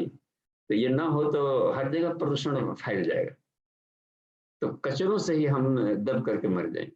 तो कचरों का डिस्पोजल की व्यवस्था उतना ही जरूरी है जितना कि ग्रहण की जरूरत है पड़ती है। दोनों में मृत्यु बन रही, नहीं ग्रहण करेंगे तो भी मृत्यु बन रही है, और ग्रहण की है कमल तत्व को शरीर से नहीं निकाल रहे तो भी मृत्यु बन रही है। तो इसके लिए एक तत्व है, तो उसको भी इनमें महत्व दिया है। और एक और भी उपस्थ का है, इसमें उपस्थ कहते हैं जनन इंद्रियों को, और उसका भी फंक्शन दिया हुआ है कि आनंद उसका मूल होता है। तो चाहे के कुछ वैसे होते हैं, कुछ उसमें कुछ वैसे भी मशीन लगे हुए हैं जो साधक को स्पर्श सुख क्लाइमेक्स का देने लगता है। तो अन्य भी सुख देते हैं लेकिन मन के साथ में जुड़ करके, लेकिन वहां पर कुछ इस तरीके के उसमें न्यूरॉन्स का नर्व एंडिंग्स इतना उसमें घनीभूत कर दिया है, तो यही इसका कारण बता दिया है। तो ये पृथ्वी से बन गया है कर्मेंद्रियां। अब जल तत्व चलते हैं, तो जल तत्व से स्वादिष्ठान जिससे शरीर में है चक्रों का, यही क्या कि इसी शरीर में गुप्त खजाने भरे पड़े, यदि उसको एक्टिवेट कर ले, मान ली कि मूलाधार कोई नवरात्रि साधना में गुप्त नवरात्रि प्रैक्टिकल, यहाँ पर प्रैक्टिकल अधिक सेशन चलेंगे कैसे उसको एक्टिवेट करता है। तो वो एक्टिवेट होगा तो क्या करेगा, जितने भी आकाश में पिंड दौड़ रहा भोजन, उनके जैसे या खाया गया तो उसके फ्री इलेक्ट्रॉन्स को बहुत तेजी से ऑब्जर्व कर लेगा। कुछ लोग खाए पचा नहीं, एक है कि खाया और पचा लिया तो उसका हेल्थ गुण दिखाई, थोड़े सा ही खाया, 2 ही रोटी खाया लेकिन पूरा का पूरा पचा लिया तो बहुत कमाल का उसका ऊर्जा बढ़ जाएगा। कोई बहुत सारा खाया और बहुत सारा गोबर निकाल दिया हो तो उसमें क्या होगा कि उसको शरीर पर वही दुबला पतला बना रहेगा, पाचन क्षमता की प्रणाली को बढ़ा देता है, यानी कि उसके भीतर के जो फ्री इलेक्ट्रॉन्स थे निचोड़ वगैरह को लेकर बॉडी में भर करके उसको लाभ देने लगना। तो ये बहुत ही बढ़िया उसकी भूमिका बन रही है। तो एक तो ये काम वहां पर बन गया था। जल तत्व के भीतर में जो है रूप रस गंध शब्द स्पर्श, ये 5 चीज में बताया कि जल से क्या बना है तो तन्मात्राएं बन गई, ये उसका बाई प्रोडक्ट है। और तन्मात्राओं में गजब की एक चिपकाव होता है पिंडीकरण का, आशक्ति श्लिष आलिंगन चिपकने वाला स्वभाव का होता है। पिंडीकरण में सहयोग बनता है। आटा को गुथी, कैसे गुथेंगे, पानी लाई, ठीक है। कारीगर लगा हुआ मकान बनाने के लिए, ठीक है, सीमेंट डालिए, बालू डालिए, गिट्टी डाल दिए, एक और तक डालिए, नहीं तो सब आपस में ही उठते रहेगा, पानी डालिए। तो पिंडीकरण करने में, मिलाने के प्रोसेस में जल तत्व की जरूरत पड़ रही है वहां पर। तो ये न रहेगा तो भी डिहाइड्रेशन से मर जाएगा आदमी, एक भी तत्व न रहे तो भी शरीर की मृत्यु। यज्ञों में इसलिए हम लोग देखते होंगे कि पंच तत्व वेदिका पूजन किया जाता है, यज्ञशाला के कोने कोने पर तत्व वेदिका बनाई जाती है, यानी कि हम इसके इसके अनुपात को बैलेंस बनाए रखें। खाना बंद कर देंगे, शरीर सूखेगा तो भी मर रहे हैं, यानी पृथ्वी तत्व के अभाव में भी मर रहे हैं। जल, ब्लड में, खून का में पानी का एक रेशियो बराबर बना रहना चाहिए। पूरा का पूरा निकल जाएगा तो पाउडर हो जाएगा आदमी का ब्लड, या बहुत सारा हो जाएगा पानी तो फिर जाकर के किडनी को दिक्कत पड़ेगा उसको निकालने में। तो बैलेंसिंग करते रहता है शरीर के किडनी के भीतर निकलने वाले हार्मोन से उसको। तो हर चीज में एक रेशियो है। पानी कम हो जाएगा, डिहाइड्रेशन, अस्पताल जाइए, पानी चढ़ रहा है, कहाँ अभी तो उनको पानी चढ़ रहा है, थोड़े वो गया है, कमजोर हो गया तो समोसे खिला दो, चावल खिला दो, नहीं, वहां को उसको पानी वाला कमी बन गया तो पानी वाला के माध्यम से डाइट दे देता है। इसी तरीके से अग्नि तत्व है हम लोग का, अग्नि से ज्ञानेंद्रियां बनी है, तो ज्ञान के द्वारा अग्नि तत्व को ले लेगा सीधे ज्ञान से। और जैसे मान लीजिए रात्रि में भी गायत्री मंत्र जप कर रहे हैं, ठीक है, और 24 घंटा जब कह दिया कि सुचिरवापि चलतम, हे अर्जुन, सर्वेषु कालेषु माम स्मर, हर एक अवस्थाओं में आत्मा का ध्यान करना है। आत्मा सूर्य है तो सूर्य का ध्यान करना है, आकाश में ध्यान करना है, जब कर रहे हैं, आधी रात्रि कर रहे हैं तो, या कभी या संध्या में सूर्यास्त हो गया तो भी गोधली वेला में जब करने का इसमें बताया जाता है। सूर्य न भी हुए हैं तभी ब्रह्म मुहूर्त में कर रहा। तो कैसे खींच रहा है सूर्य को, तो मन के द्वारा खींच रहा है, और ज्ञानेंद्रियां ये सब है तो चक्षु के द्वारा भी खोज रहा है। एक बार देखिए होगा त्राटक करके सूर्य, आंख बंद कर लीजिए, फिर अंतः त्राटक से चित्तन आप में उसका इमेज बना करके देखा होगा। तो मन के द्वारा देखिए, इसमें ज्ञानेंद्रियों के माध्यम से अग्नि तत्व को खींच रहा है। तो कहीं भी ध्यान करेंगे सविता का, सूर्य का, तो आधी रात्रि में भी तो कहीं भी सूर्य तो कभी अस्त हुए नहीं, उधर होंगे कहीं पृथ्वी के उस साइड में होंगे, तो उसकी किरणें पृथ्वी को छेद कर साधक भीतर में आ जाएगी। देख रहे हैं, तो अग्नि तत्व कहीं से फिल्टर कर लेता है। इसी तरीके से बहुत कमाल की है इसमें। चक्षुषाग्नि, श्रोत्राग्नि शब्द भी कहीं कहीं पे आएगा, दर्शनाग्नि शब्द आता है कहीं कहीं पर। तो अग्नि तत्व से सारी ज्ञानेंद्रियां बनी हुई, वायु तत्व से गतिशीलता, ये प्राण शब्द है, इसके बाई प्रोडक्ट शब्द हैं। 5 प्राण बन गया। यहाँ पर खोपड़ी वाले एरिया में बयान भी है, तो नीचे वाले आप जैसे से भरते हैं, यहाँ पर वोकल कॉर्ड दूसरा वाला, आकाश तत्व वाला यदि देखें, यहाँ पर वोकल कॉर्ड वाला में यहाँ पर उदान कर दिया, प्राण कर दिया, खींच रहा है, ग्रहण वाली जीवनी शक्ति को ले आ रहा है। तो इसमें गुण बता दिया है कि इस प्राण का क्या नेचर है, क्या काम है, फंक्शन के आधार पर इसके नाम बदल गए। नाभि में समान कर दिया, क्योंकि हर जगह एक कंपनी देखा गया विज्ञान में कि वहां पर बनावट में थोड़ा सा अंतर है, प्लेक्सस से घनीभूत है वहां पर नर्व्स फाइबर्स की इतना नेटवर्किंग घनीभूत जाल जैसा कि उसमें है तो प्राण उसके भीतर से दौड़ रहा है, करंट दौड़ रहा है, विचार दौड़ रहा है, एनर्जी दौड़ रही है, तो कुछ ना कुछ वहां पर तो एक कॉइल बनेगा। इसी कॉइल को वहां पर एक चक्र कह दिया जाता है, और मैग्नेटिक फील्ड वहां पर निकालता है। तो हर चुंबकत्व का कुछ ना कुछ मैग्नेटिक फील्ड होता है, तो इसी मैग्नेटिक फील्ड को पंखुड़ियां कह दिया जाता है। वो यूनिवर्स में हर जगह रिले कर रहा, फेंक रहे, तो जाकर खींच करके ले आता है। तो इस तरीके से ये प्राण बने हुए हैं। तो हमें देखना चाहिए कि जब इस चक्र पर ध्यान कर रहे हैं तो हमारे प्राण की स्थिति कहाँ पर क्या है, कौन कमजोर है, वहां पर कैसे एक्टिवेट करें।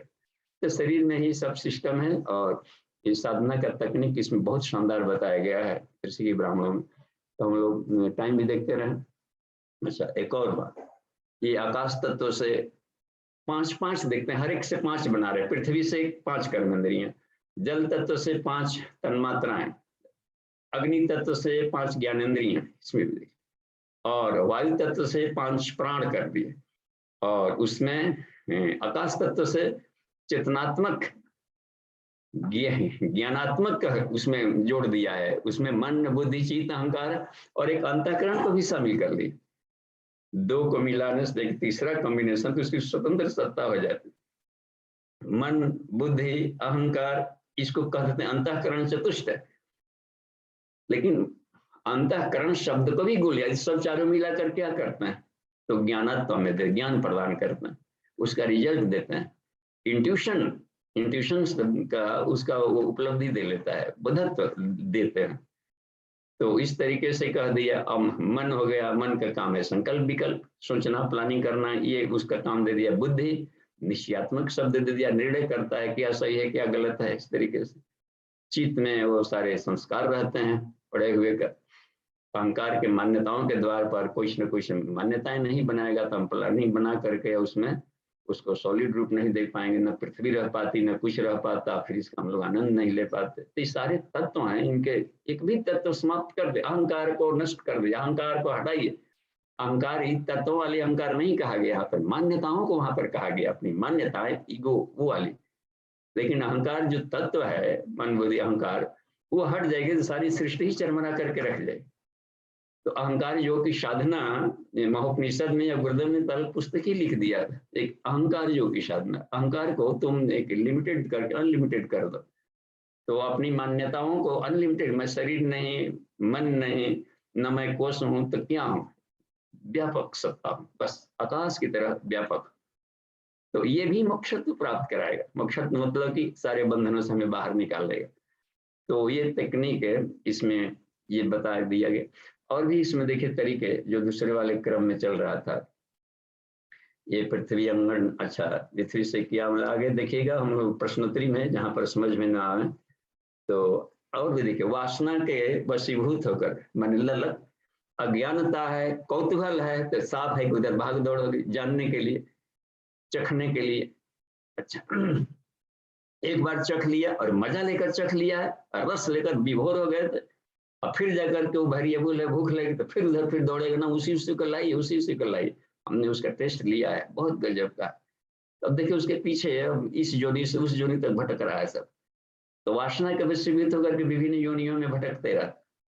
और इसमें एक और बता दिया है कि मछली का उदाहरण दिया है कि जिस मान ले कि उसमें से लगाव खत्म हो गया, तो और इधर पाया नहीं, तो दोनों तटों के बीच में वो जाकर के बनता है ना, तो सत की तरफ गया है और तम को भी बेचारा उसको अब वासना पर पूर्ति में उससे विलय हो गया, तब कहाँ जाएगा, एक बीच वाली स्थिति में है। मछली शब्द का उदाहरण है, दोनों पोटक बीच में रजोगुण में रहता है। कभी मन करता है पूजा भी कर लें, कभी मन करता है कि खेल कूद लें, कभी मन करता है कि बैराग भी बन जाता है उसी में। तो ये जो मछलियों की तरह दे दिया है कि नहीं तो इधर बढ़ रहा है उधर बढ़ रहा है, तो बीच में भी एक ढुलमुल वाली स्थिति भी बनी रहती है साधक का।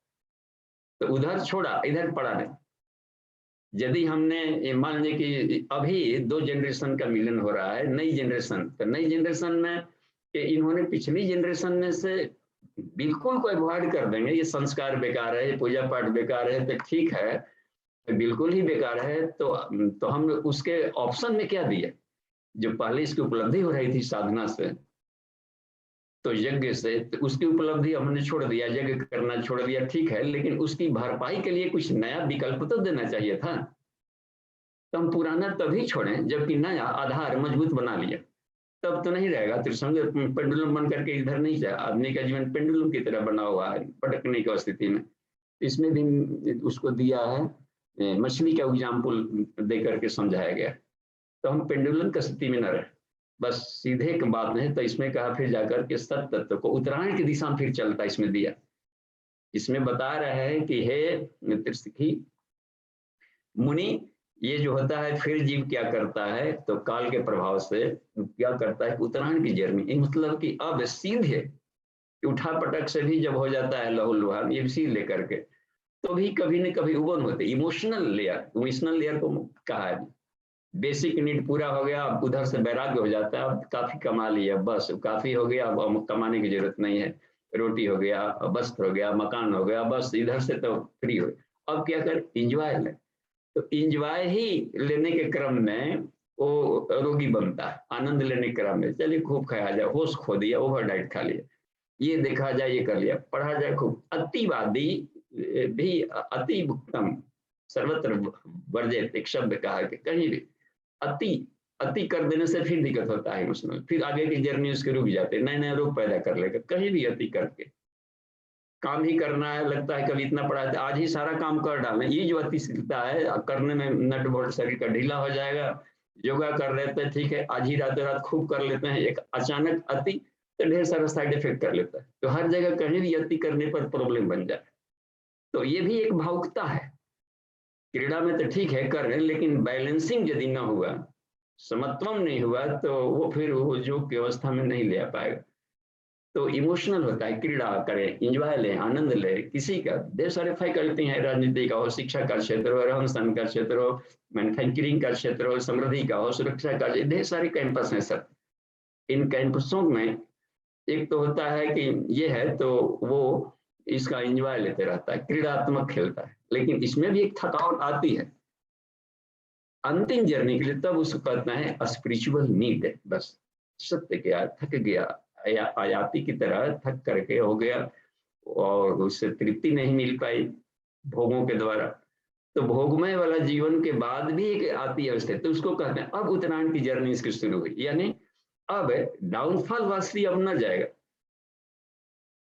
अंतिम समय में। इसलिए संन्यास का एक ऐसा चैप्टर निकाला कि भाई रिटायर कर गए, अब क्या कर रहे हैं, तब तो अवॉर्डेड गेस्ट बन के घर में रहने से बढ़िया है कि हमें अपनी साधना करें, रिसर्च स्कॉलर बन करके कुछ न कुछ अब उपलब्धि दें। अपने लिए भी जीवन बहुत छोटा है, इसी छोटे जीवन में सब कुछ करना है, तो नहीं तो हम यूं ही आए यूं ही गए वाले पेंडुलमों में रह जाएंगे। तो अब उत्तरायण की जर्नी, उत्तरायण कहा जाता है रीढ़ की हड्डियों में जो मूलाधार है, स्वादिष्ठान है, उत्तर नॉर्थ पोल, और शरीर में साउथ पोल मूलाधार कहा जाता है, नॉर्थ पोल उत्तरी ध्रुव सहस्रार चक्र को कहते हैं।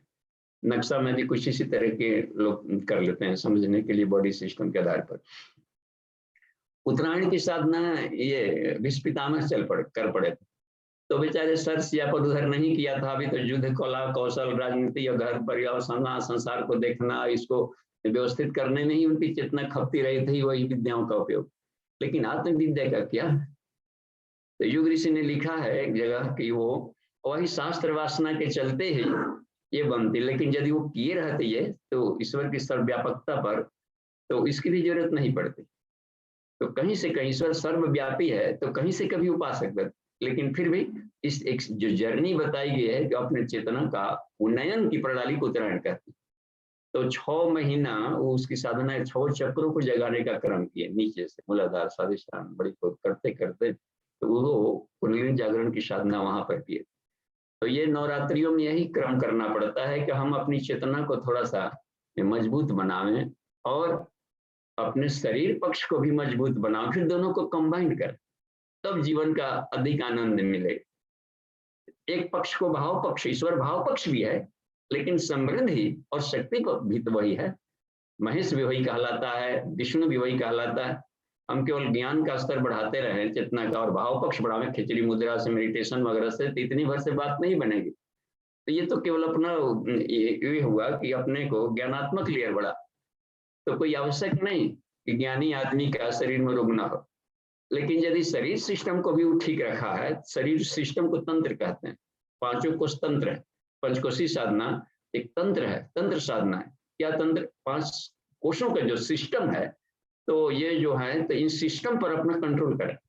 नहीं होगा तो फिर शारीरिक रोग होगा, फिर जाके इथरिक बॉडी एनर्जी लेवल घटेगा, या फिर माइंड अनबैलेंस रहेगा उस साधक का, या इमोशन में भी अति इमोशनल होकर के सुसाइड कर लेगा, या फिर निष्ठुर होकर के दूसरों को परेशान करेगा।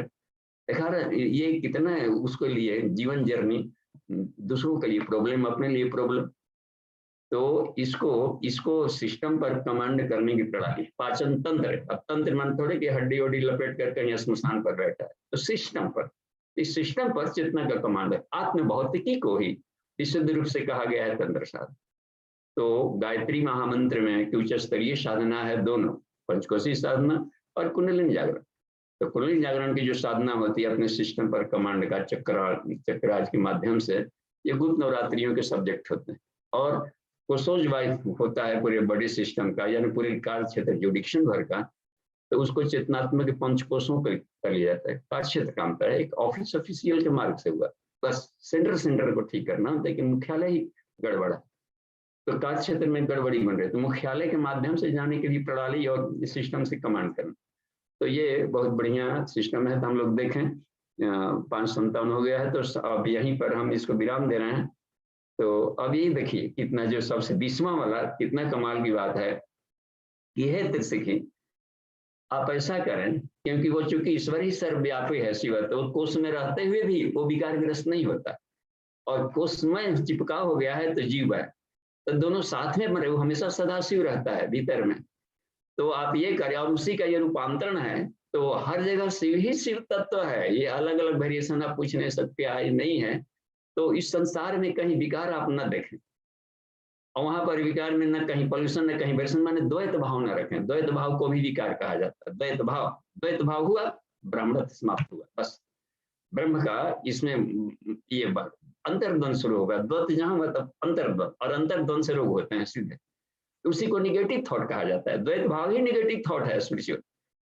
तो वहां पर फिर तरह के दो हुआ, सखान्वित हुआ, फिर तरह करके बिखराव में पड़ा, उलझन में पड़ा।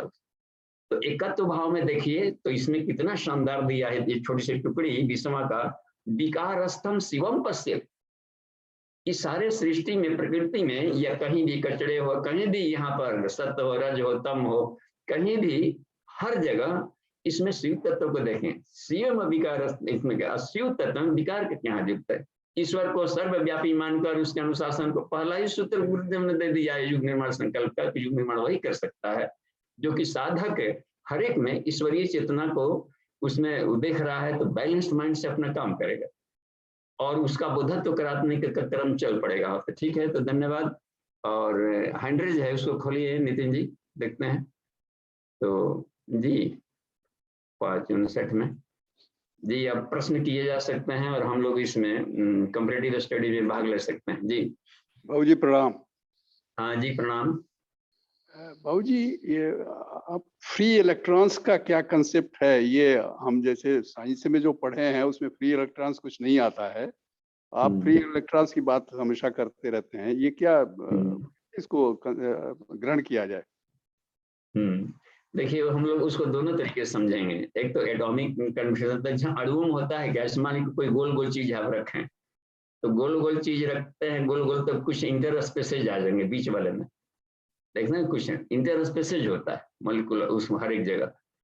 तो उस स्पेसेज में जो रहते हैं एनर्जी लेवल पॉइंट, इधर पार्टिकल्स वगैरह, वो अनावश्यक वो फ्री रहते हैं, किसी से बॉन्ड में नहीं फंसे रहते हैं। आज या फिर कोई बॉन्ड में है भी, तो जैसे कि वैलेंस इलेक्ट्रॉन लास्ट वाला ऑर्बिट के देखिए बाहर में वैलेंस इलेक्ट्रॉन, तो वैलेंस इलेक्ट्रॉन दूसरे तत्व के करीब में आते हैं तो फ्री हो, इसे जाकर सोडियम क्लोराइड कर लेते हैं और पानी में डालते हैं, तो देखिए उसका क्लोराइड पक्ष उधर चला गया, H2O इधर OH बना करके ले लिया, तो वो फ्री है तभी गया। लेकिन ऑर्बिट के नीचे वाले लेयर में तो वो नहीं निकल कर कहीं बगावत करता है, तो जो आ भी सकता है जा भी सकता है। तो उसमें गुरुजी ने ऐसे इसको लिखा है कि प्राण का दोनों स्वरूप होता है, एक तो होता है स्टेगनेंट अस्थिर वाला, एक होता है धावमान दौड़ने वाला। इसको क्वांटा का ड्यूअल नेचर शब्द भी कहा गया है कि दोनों नेचर है, तरंगमय भी है और ऊर्जा के रूप में भी है ये। तो जब वो बनती है तो अच्छा, और देखिए इसको साधारण है एग्जाम्पल से हम लोग उसको छोटे बच्चे भी समझ सकते हैं।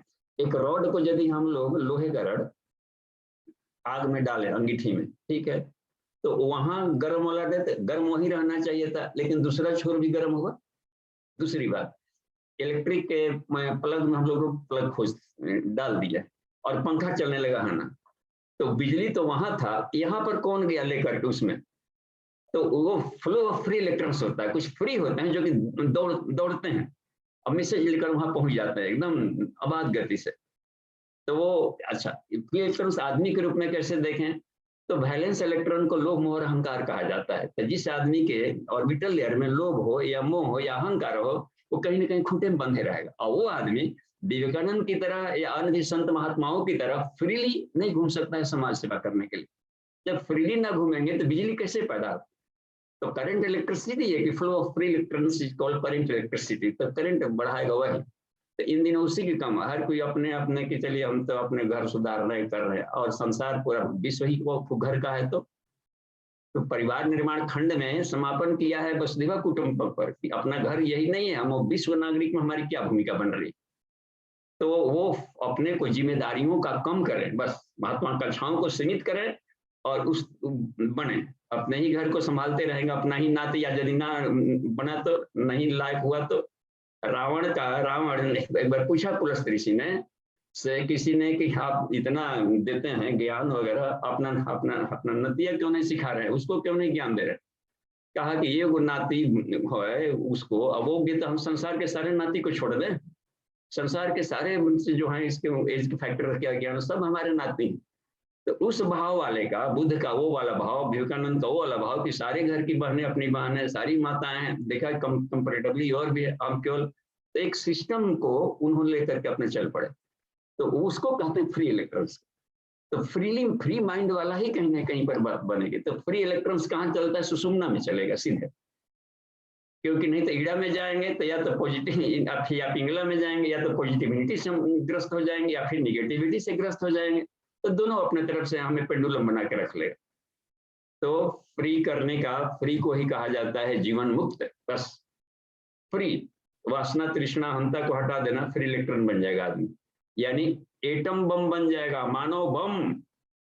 और मानव बम जब फटता है तो उसके मरने के बाद कृष्ण को जब तक थे उसको क्या क्या तो संख्या शिशुपाल जैसे लोग गाली गलौज करते थे, लेकिन वही जब गए तो सारा विश्व प्रणाम कर रहा है, जगत गुरु के रूप में समझा।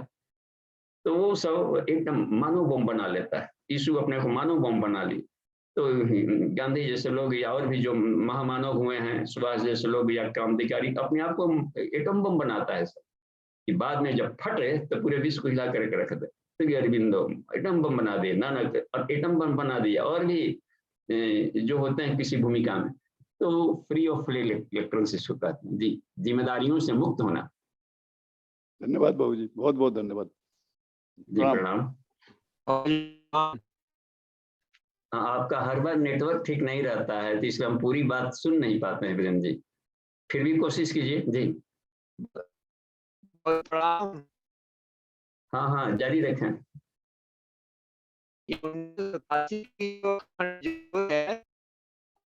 नहीं, आप बंद कर दीजिए, ये बिल्कुल नहीं सुनाई पड़ रहा है, समय अच्छे लग रहा है।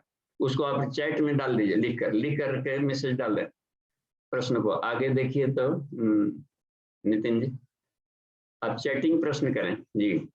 जी, नेटवर्क विक्की भैया है जी, विक्की भैया का हैंड रेज है जी। विक्की भैया प्रणाम बाबूजी। जी प्रणाम। बाबूजी, आकाश के 5 भेद में अंतःकरण, मन, बुद्धि, चित्त एवं अहंकार, इस 5 भेद को बताया गया।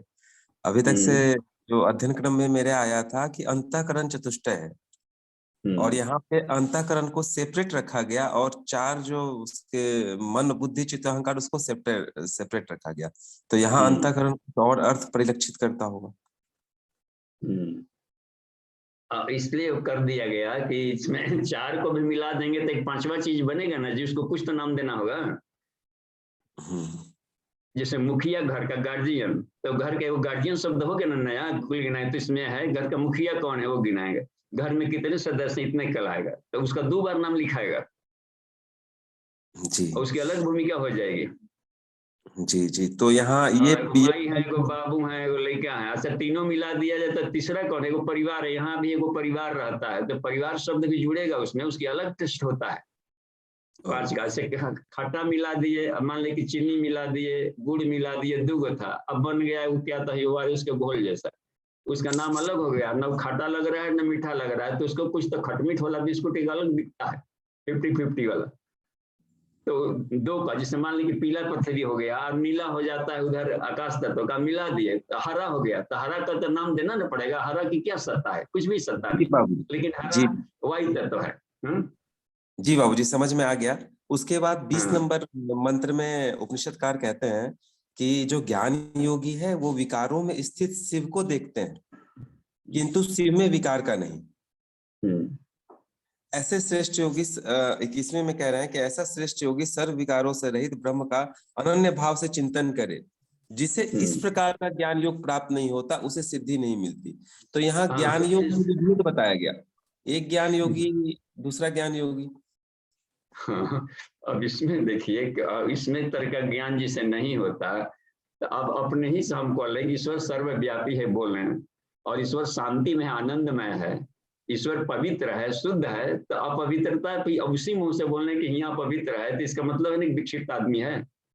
अपने कह रहा है कि हर जगह ईश्वर है, ईश्वर पवित्र है, तो यहाँ पर कचरा तुमको कहाँ फिर दिख रहा है? कचरे को किस ढंग से तू देख रहा है कि कचरा है, उसमें शिव क्यों नहीं देख रहा है? तो फिर मुंह से मत बोल कि ईश्वर सर्वव्यापी है, नहीं तो कह कि हिया को लिस्ट बना तो कि कहाँ कहाँ पर भगवान जी, कहाँ कहाँ पर नहीं है।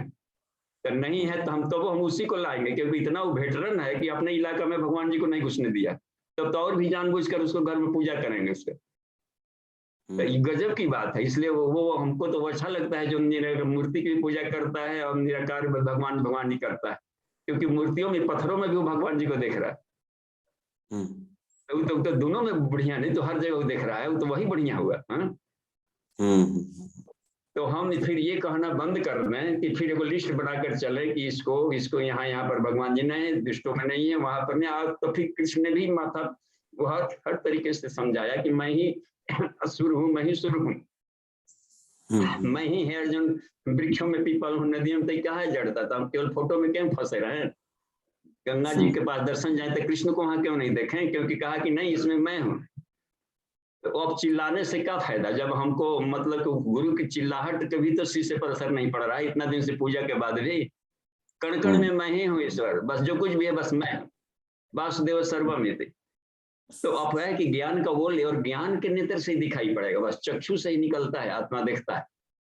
तो थर्ड आई जब तक से ना जगेगा, पिनियल ग्लैंड वाला वहां, तब तक से ये बनी रहेगी स्थिति, नहीं दिखेगा जी। आदमी ही दिखेगा ऊपर वाला लेयर, नारियल का इतना कड़ा वाला हिस्सा देखेगा, फोड़ करके समझ गया है कि असली गुद्दा भीतर है, नहीं तो दांत से नोचेगा कोई नारियल ले आके, उसका गजब लगेगा उसका, तो दांत टूट जाएगा बीच वाला लेयर खाते खाते। तो आज जिसको मालूम है भीतर में, तो इधर नहीं फंसेगा, तो हर जगह का अमृत तत्व है, अमृत तत्व है, और सबका उपयोग कर लेगा। छिलका है ना उसका, रस्सी उसी बना लेगा, तो कुछ न कुछ कर लेगा। देखते हैं नारियल के कितने बढ़िया से बनता है, पैर पोछने वाला सब पायदान और रस लेकर के रस्सी बनता है, बड़े बड़े सब डंफर उठ रहे हैं। तो हर चीज का उपयोग जानता है, इसलिए उसके लिए कहीं प्रॉब्लम नहीं, मल ही बल है बस। इसकी संगति वशिष्ठ रामायण के विकारों में ब्रह्म को देखो उससे बिठाई जा सकती है ना? हाँ, वही है ही, वही सेम बात कहा गया है, ये सबसे कीमती चीज है, बस विकारस्थम शिवम पश्य, देख रहे हैं सूत्र, वही सूत्र, विकार में ब्रह्म को देखो और ब्रह्म में विकार नहीं, बस देख रहे हैं ना, विकारश्च स्वेन नतु। तो उस अवस्था में जब गया तब कहेगा ना कि सर्वम खलुदि ब्रह्म। जी जी जी। उसके पहले कैसे बोल सकता है कि हर जगह ब्रह्म है, बिना देखे बिना समझे? जी जी बाबूजी, प्रणाम बाबूजी। जी प्रणाम। देखिए एक और हैंडल है सुभाषिनी जी का। जी प्रणाम। हाँ प्रणाम बाबूजी। हाँ जी, कहा जाए बाबूजी, एक तो थोड़ा सा महत तत्व को थोड़ा इसे एक्सप्लेन कर लें, क्योंकि कंफ्यूजन थोड़ा सा, महत तत्व बुद्धि में क्या डिफरेंस क्या है, और ये विकार ब्रह्म क्या होता है? विकार में तो ब्रह्म देखे हैं, लेकिन विकार ब्रह्म की चूंकि बार बार बात आई है शास्त्रों में, तो विकार ब्रह्म को क्या समझाया जाए? इसमें दूसरे वाले सूत्र में देखें सर, हम लोग उसी में दे दिया था कि ये जो कौन इसको हैंडल कर रहा है, तो विकार ब्रह्म कर रहा है।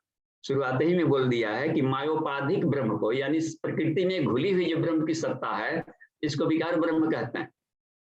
विकार माने फालतू वाला शब्द नहीं है, को हम ये मान के चले कि वो अविकारी है। हाँ, हमेशा विकारी रहता है, क्योंकि चादर ओढ़ करके नहीं कहें तो उसका नाम अलग नहीं, बड़ा सूटेड बूटेड में आया है, स्मार्ट लुक में आया है, वही जाकर के पहन लेगा कुछ और चीज तो दूसरा उसका नाम हो जाएगा। तो प्रकृति को ओढ़ लिया है और उसमें घुलकर सिस्टम को चला रहा है, तो प्रकृतिस्थ वाला ब्रह्म, तो प्रकृतिस्थ ब्रह्म को विकार ब्रह्म कहते हैं। तो शरीर के भीतर जो हम सबकी आत्मा है, ये विकार ब्रह्म है, तो विकार माने यहाँ पर फालतू और वेस्ट प्रोडक्ट का अर्थ में नहीं है, यानी बाई प्रोडक्ट के साथ में घुला मिला है, और यानी और भारी भरकम है और मजबूत है, ताकतवर है वो। भाई थोड़ा महातत्व के बारे में थोड़ा एक्सप्लेन कर ले, ये महातत्व में बुद्धि में क्या डिफरेंस क्या है? देखिए, महत्त्व को कहीं कहीं पर बुद्धि भी सब कह दिया जाता है, तो प्रज्ञा भी उसको बोल देते हैं। तरितंभरा प्रज्ञा के बाद में प्रज्ञा आया, तो प्रज्ञा का मतलब होता है सही गलत, तो बुद्धि निर्णय करती है, तो इसी को कह दिया जाता है महत्त्व को ही बुद्धि कहीं कहीं पर कह दिया जाता है।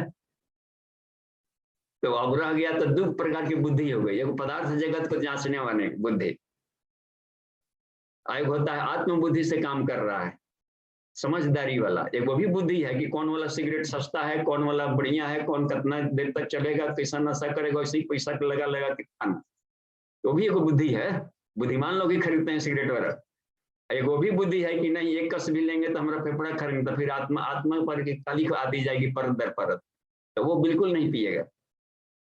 बुद्धिमान मन और बुद्धि में अंतर क्या है बाबूजी? बेसिक डिफरेंस क्या है मन में और बुद्धि में?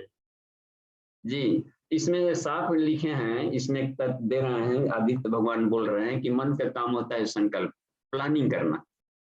बुद्धि डिसीजन ले लेगी, इसके बाद फाइल बढ़ा देती है मन वाले ऑफिस को, तू ऐसा कर, तू इसका तू योजना बना, लेकिन मकान बनाना है, मकान बनाए कि ना बनाए इसके डिसीजन ले लेगा बुद्धि। अब मकान बनाना है तो कहाँ से कारीगर आएंगे, तू प्लानिंग कर कैसे क्या करना है इसमें, ये सब करके उसकी योजनाएं बनाएगा, वो करेगा, संकल्प विकल्प का क्रम शुरू हो जाएगा, लेकिन डिसीजन वही लेगा। बाजार में निकले हैं, अचानक सूचना मिली एक मित्र अस्पताल में पड़ा हुआ है, तो ये तो गया था साग सब्जी लेने के लिए निकला था, लेकिन अब वहां पर उस सूचना के बाद फिर वो मन काम करना बंद करेगा, बुद्धि पर फाइल चला जाएगा। तो सोच कि बाजार में जाएंगे मिल भी ले उसको, तो अब वो अपना फाइल तय कर के मिल भी ले, फिर मन क्या करेगा कि मैं रिक्शा खोजेगा, ये करेगा, कर्मेंद्रियों को माध्यम बनाकर उधर जाना तय करेगा, लेकिन डिसीजन की क्षमता उसमें नहीं है। बाबू जब मन का अगर क्लास लिया जाता है तो मन में जब सुपर कॉन्शियस की भी बात आती है, अचेतन मन, तो अचेतन मन तो फिर वो इंटायरली डिफरेंट हो जाएगा उसका नेचर। हाँ, वो इसलिए हो जाएगा, चेतन कह दिया गया है कि अपना जागृत कंट्रोल नहीं है वो उस पर।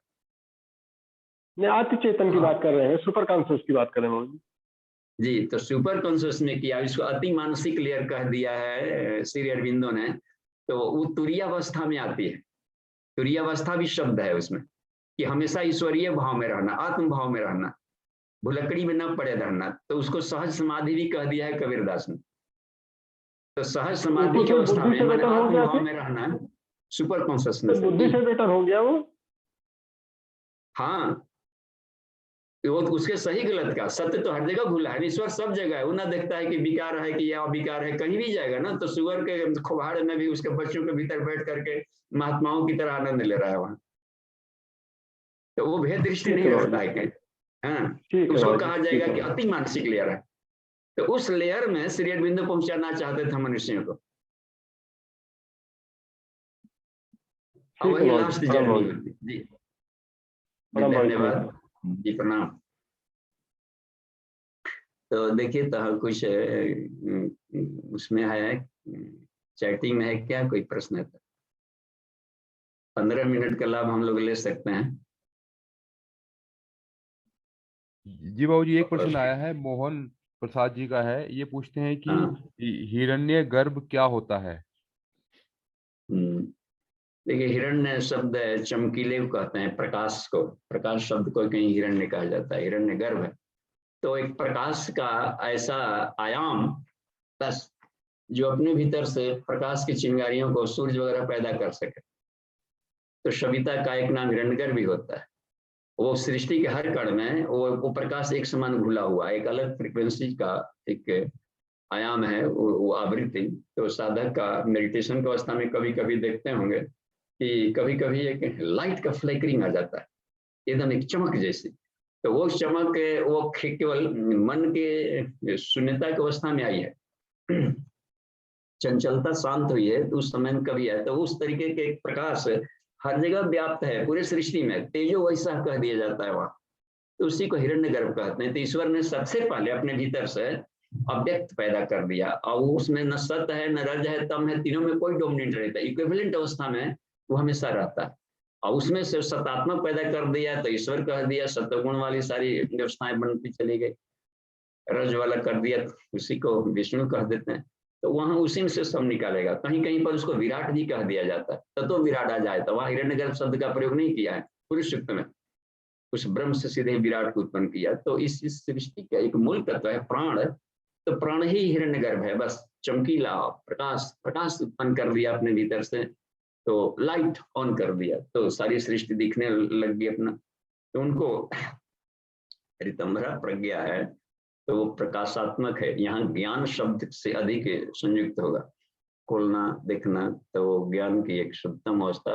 या प्रकाश के रूप में भी अंधेरा नाम की कहीं वस्तु है नहीं। अंधेरा तब हो तो कह दिया जाता है कि प्रकाश में, उसमें प्राण में दोनों तत्व था, चेतन भी था, जड़ भी था।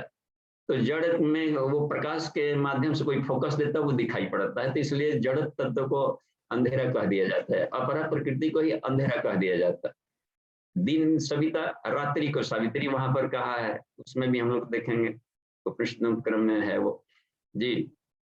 तो लगता है कुछ स्पष्ट हो रहा होगा, लेकिन वो हर जगह चेतनात्मक एक क्रम है, भूल कर वो कर रहा अपने ही से भीतर से जो निकाले, तो उसको जड़ को तम शब्द ही कह देता है। तम कहीं का, जड़ कहीं का, उसमें जो कहते हैं अज्ञान, अंधेरा, डार्कनेस, जबकि डार्कनेस कहीं नहीं है यहाँ, अज्ञानता।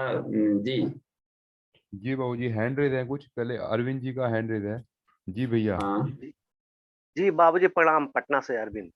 हाँ जी प्रणाम सर जी।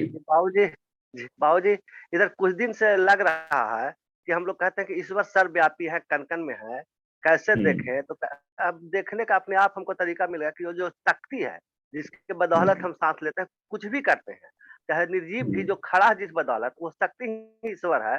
तो हम उसको महसूस कर सकते हैं कि वही ईश्वर है जो कुछ भी कर रहा है, निगेटिव हो पॉजिटिव हो, तो इस कहाँ तक जस्टिफाइड है, जरा हमको क्लियर किया जाए। जी हाँ जी बिल्कुल। ये जो चिंतन है ये बिल्कुल ही औपनिषदिक है, सत्य को छूती हुई चिंतन है ये। और उसमें क्योंकि आत्मा को गतिमय कहा, ईश्वर को गतिमय कहा, गतिमय माने सारे सृष्टि को वो प्रकाशित कर रहा है, वो उसको गतिशील रखता है। जो सबको गतिशील रख सकता है तो वही ना, तो ड्राइवर को गति कह दिया गया है, चेतना। बाकी जड़ है कुछ भी है, लेकिन ये गतिमय नहीं है, अपने से कंप्यूटर नहीं चलेगा, अपने से कोई सिस्टम संसार का नहीं चलेगा। तो कोई ना कोई यहाँ शक्ति शब्द कह दिया तो उसी को शक्तिमान कह दिया जाता है, तो वही है सबसे, उसकी शक्ति से सब ये जड़ भी संचालित हो रहा है। तो वो ज्ञानात्मक शक्ति के रूप में इसको चलाता है और अपने ही भीतर से निकाल दिया कि रिसीवर अपने डाइपोल बना करके कर लिया अपनी प्रकृति को, प्रकृति माने बुद्धि को, अपने बुद्धि के द्वारा इस तरीके से अनंत शक्तियां बना दिया। एंजॉय लेना है तो 2 टीम बनाना ही पड़ेगा कि क्रीड़ा करना है, बिना 2 टीम का आनंद उसको मिलेगा नहीं, और उसी में अपने खेलना। तो वो ठीक है कि जो गतिशीलता दे रहा है उसकी मूल चेतना है, वही उसकी चेतना है जो उसको गतिशील रख रही है, हैंडल कर रही है, चला रही है, ड्राइव कर रही है। जी जी बाबूजी प्रणाम। देखिए तो, और आशा देवी और ये भी लिखा हुआ, देखिए इसमें खुले तो हैंडरेज है, और इसमें फिर उनका कोई प्रति प्रश्न आया होगा, विष्णु जी का बारी बारी खोला जाए। जी विक्की भैया आप अपने आप को अनम्यूट कीजिए। हाँ प्रणाम बाबूजी। जी प्रणाम। हाँ बाबूजी, प्रतिपक्ष में मेरा प्रश्न था कि कक्षा में आपने एक बार बताया था कि जो एक ही चेतना मन बुद्धि चित्त अहंकार अपनी अपनी भूमिका में जो है, जब वो चाह रहा होता है, कल्पना कर रहा होता है तो वो मन कहलाता है, जब वो निर्णय लेने वाला बनता है तो बुद्धि में, तो दृश्य जगत में मन और बुद्धि चलती है। और फिर एक बार इसी सुपर चेतन मन के बारे में आपने बताया था कि ये जो अचेतन मन है, सुपर चेतन मन है, यही जो है अद्भुत संभावनाओं से भरा होता है। तो ये मन और बुद्धि दृश्य जगत का था, वो जो था अप्रत्यक्ष अव्यक्त जगत का था, उस हिसाब से सुपर चेतन मन को बताया था। तो ये परिभाषा में जो अपने सुभाष चंद्र भैया जी का वो था, प्रश्न था, तो उस मन में मैं समझ पा रहा था कि जो ये मन और बुद्धि है जिसकी हम बात करते हैं अंतःकरण चतुष्टय का, तो ये वही दृश्य जगत वाला था ना। और वो जो अचेतन मन था, जो अव्यक्त से संभावनाएं अपनी जोड़ लेता है, जिसमें अद्भुत क्षमताएं हैं, वो वाला मंत्र। हाँ जी, ठीक कर रहे हैं। उसमें अति चेतन शब्द का इनका था, एक अति मानसिक वाला का सुपर चेतन के बारे में जानना चाहते थे कि वो क्या है, तो वहाँ भी कौन सी अवस्था है, तो वहाँ बिल्कुल ही प्योर रिफाइंड चेतनात्मक अवस्था है। तो जब प्राण में जड़ चेतन का है तो साफ है कि रेशियो कम बेसी करेंगे तो उसका स्वभाव बदलेगा।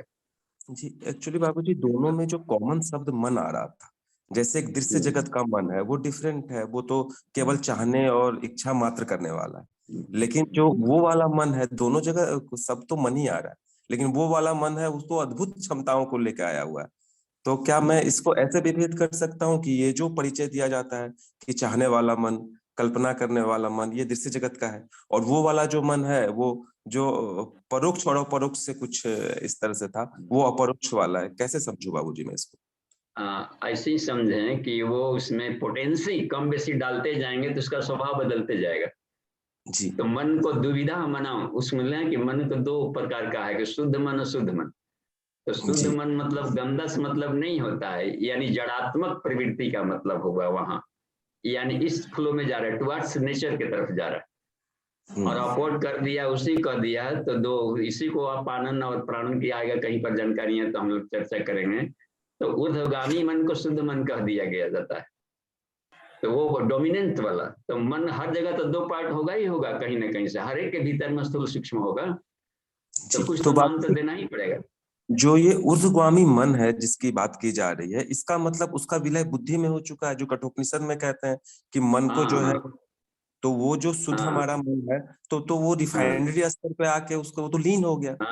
जी जी, धारणा इसको कहा गया कि बुद्धि की धारणा, यानी जो मन बुद्धि के प्लानिंग के अनुसार काम करे, बुद्धि डिसीजन दे कि यहाँ पर तू मन रह, तू चौकीदारी कर, अब बीच बीच में भाग जा रहा है खैनी खाने के लिए उधर।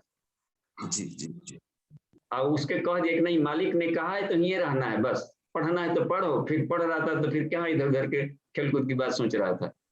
तो बुद्धि के बाद बुद्धि भी आत्मा के अनुसार पर वो कल्याण देखेगा कि आत्मा के हित में बुद्धि प्लानिंग करता है, उसके अधीन यदि मन काम करने लगा है तो मन सुसंगत हो गया है बुद्धि का।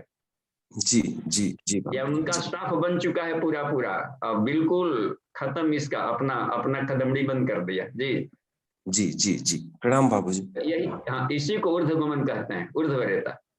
जी जी जी उसमें फायदा क्या होगा कि टुवार्ड्स उधर जा रहे हैं सोल के तरफ में, तो उसको उसकी फ्रीक्वेंसी बढ़ती जाएगी, यानी चमक बढ़ती जाएगी उसकी, यानी ब्रह्म बल बढ़ते जाएगा।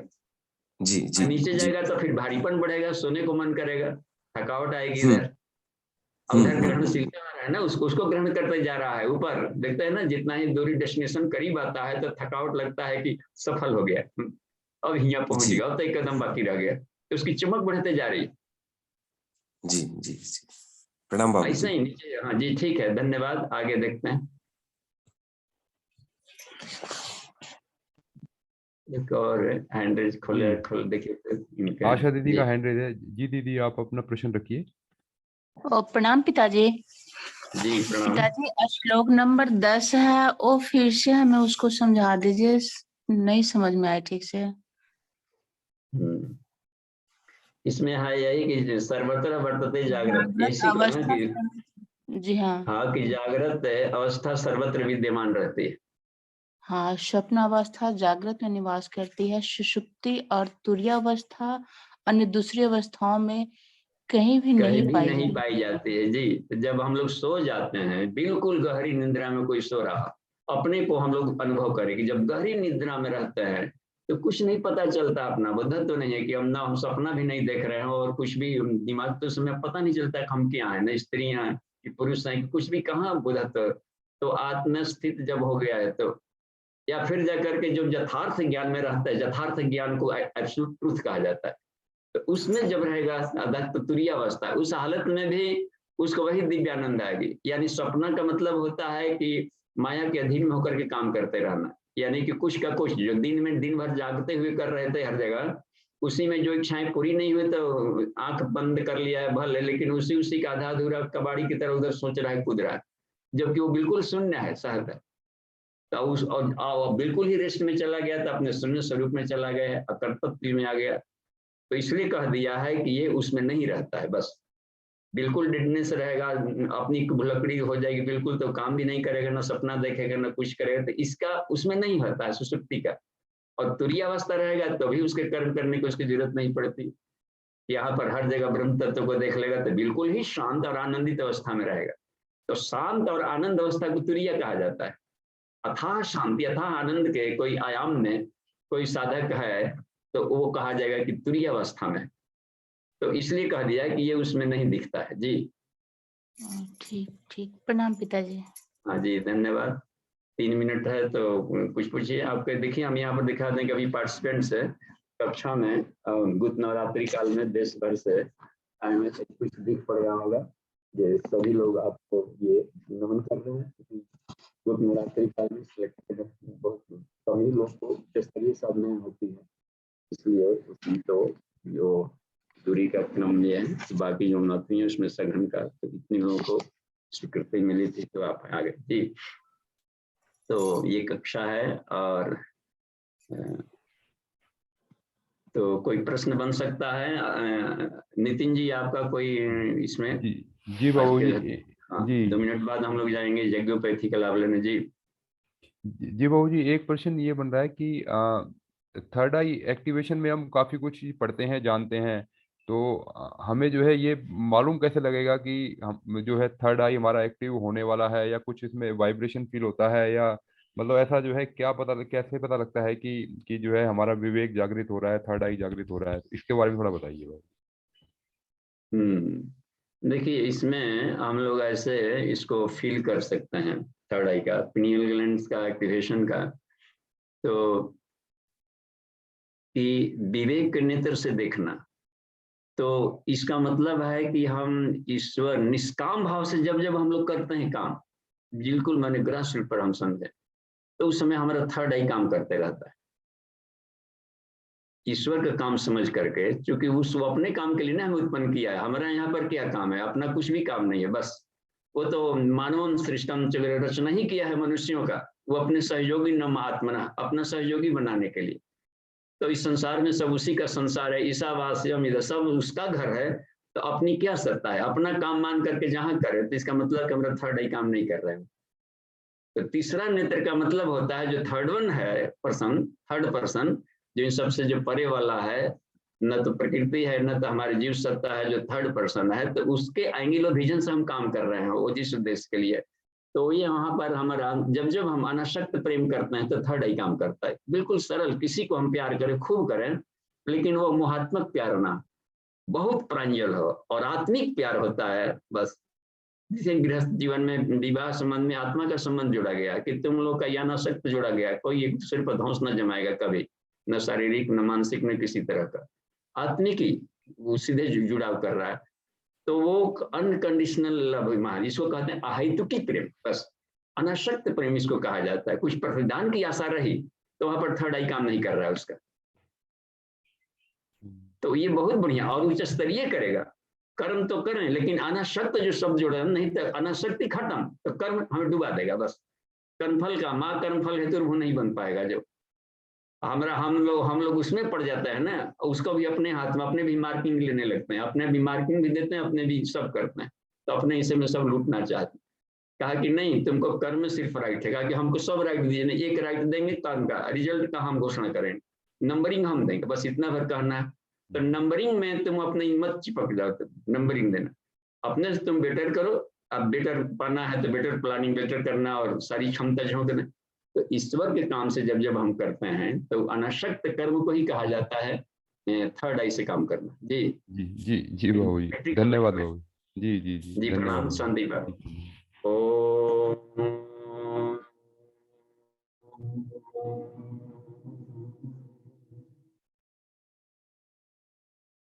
शांति शांति शांति। समाप्ति। प्रणाम।